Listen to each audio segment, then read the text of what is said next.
He left me on the side of the road, rain pouring, gravel digging into my shoes, headlights fading as he sped off. His last words cut sharper than the cold. "You needed a lesson." I didn't chase. I didn't beg.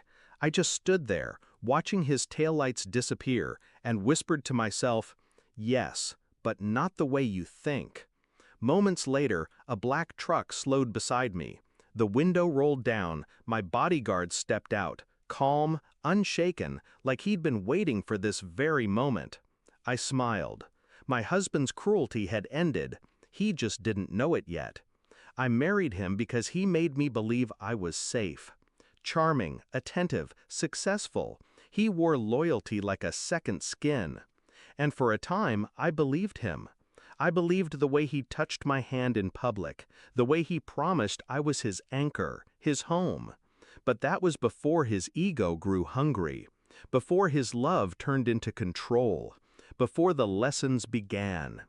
At first, they were small, mocking me in front of friends, leaving me stranded at parties, withholding affection to watch me crumble. Each time he'd frame it as, "Discipline, you need to learn your place." And I swallowed the humiliation, telling myself I could endure it, that the man I married was still somewhere inside him. But then came the phone I wasn't supposed to see. The messages, the late-night calls, the pictures. Not just infidelity, conspiracy. He and his mistress laughing about me, about how I clung to his every word, about how useful my name and assets were. I didn't cry. I didn't scream. I simply closed the phone, set it back where he left it, and smiled to myself in the dark. The game had changed. From that moment on, I played my role perfectly. I was the obedient wife, nodding, smiling, bending where he wanted me broken. He thought he was winning, but I was watching, listening, calculating. Behind closed doors, I built my walls. I hired lawyers quietly, shifted accounts, moved assets into trusts he couldn't touch. Every cruel lesson he dealt me, I answered with another quiet step toward his ruin. My bodyguard, the man he hated most, became my shadow, my ally, my silent proof that I wasn't alone anymore. And then came the night of the rain. The night he tried to leave me stranded like I was disposable. The night he drove off laughing, thinking he had broken me one final time. But it was the opposite. It was the moment I knew the end had arrived. I climbed into the black truck, warm leather against my soaked skin. My bodyguard handed me a towel, no questions asked. We drove in silence, headlights cutting through the storm. I watched the road ahead, calm, because tomorrow everything would unravel for him. By dawn, the locks on the house had changed. His accounts were frozen.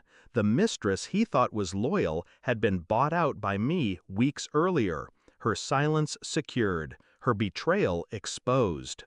Every message, every recording, every sordid plan, now in my possession. When he returned, furious and dripping with arrogance, he found his key useless. He pounded on the door. I let him in. His face shifted when he saw the files spread across the table. Bank transfers, photos, proof of affairs, proof of fraud.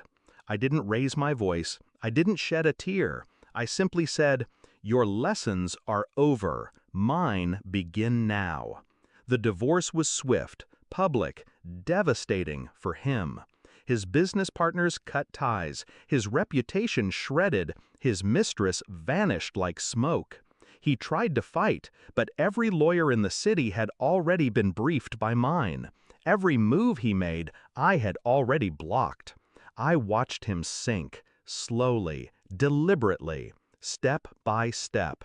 And when the house was legally mine, when the papers were signed and sealed, I stood in the doorway he once slammed in my face and told him the truth. "You taught me lessons, but the only one that mattered was silence. Because silence is where revenge grows." Now I live in peace. No shouting, no lessons, just freedom, carved out of his cruelty. Sometimes, when the rain hits the windows, I remember that night. The road, the gravel, the way he left me to drown in humiliation. And I smile, because he thought abandoning me was power. But in reality, it was permission. Permission to end him without lifting my voice. His last mistake was thinking I was weak. And my greatest victory was proving I never was.